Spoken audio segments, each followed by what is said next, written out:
اعوذ باللہ من الشیطان الرجیم بسم اللہ الرحمن الرحیم۔ السلام علیکم دوستو۔ سسرال والے کیسی بہو پسند کرتے ہیں؟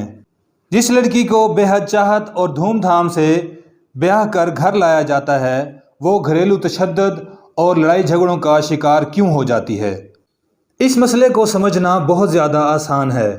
جب آپ اپنا ملک چھوڑ کر کسی دوسرے ملک جاتے ہیں تو ظاہر سی بات ہے کہ آپ نے اس نئے ملک کے قوانین کے مطابق زندگی گزارنا ہوتی ہے۔ اگر آپ اس ملک میں جا کر اپنے قوانین کے مطابق زندگی گزارنا شروع کر دیں تو وہاں آپ کو قید، جرمانہ اور جلا وطنی کی سزا بھی ہو سکتی ہے۔ اسی طرح اگر آپ کسی کمپنی کے مالک ہیں یا ادارہ چلاتے ہیں تو جب آپ کسی دوسری کمپنی کے دفتر پہنچتے ہیں یا ادارے کا وزٹ کرتے ہیں تو وہاں بھی آپ کو اس کمپنی اور ادارے کے قوانین کو مد نظر رکھنا ہوتا ہے۔ لیکن ان سب باتوں میں سب سے اچھی بات یہ ہے کہ اگر آپ اپنا ملک چھوڑ کر دوسرے ملک چلے گئے ہیں تو آپ دوسرے ملک میں جا کر وہاں کے سب سے معزز شہری بھی بن سکتے ہیں۔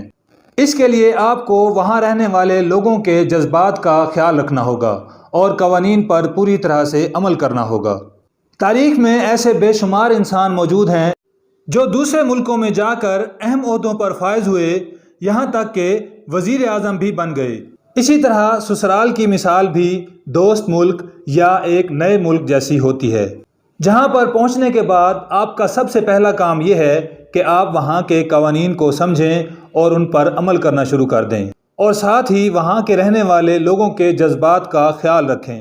میاں اور بیوی کوشش کر کے ایک دوسرے کو سمجھ سکتے ہیں، لیکن سسرال کی مثال ایک سسٹم کی سی ہوتی ہے، تو ایک ایسی لڑکی جو سمجھدار بھی نہ ہو اس کی خاطر سسٹم کیسے تبدیل ہو سکتا ہے؟ البتہ اپنی سمجھداری سے وہ لڑکی جو گھر کی بہو بن کر آتی ہے وہ گھر میں اصلاحات لا سکتی ہے۔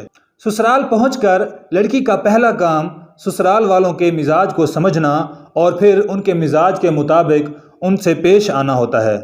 جب کوئی لڑکی سسرال میں اس طرح سے پیش آتی ہے تو اسے جلد ہی سسرال میں عزت ملنا شروع ہو جاتی ہے اور گھر کے اہم فیصلوں میں اسے شامل کر لیا جاتا ہے۔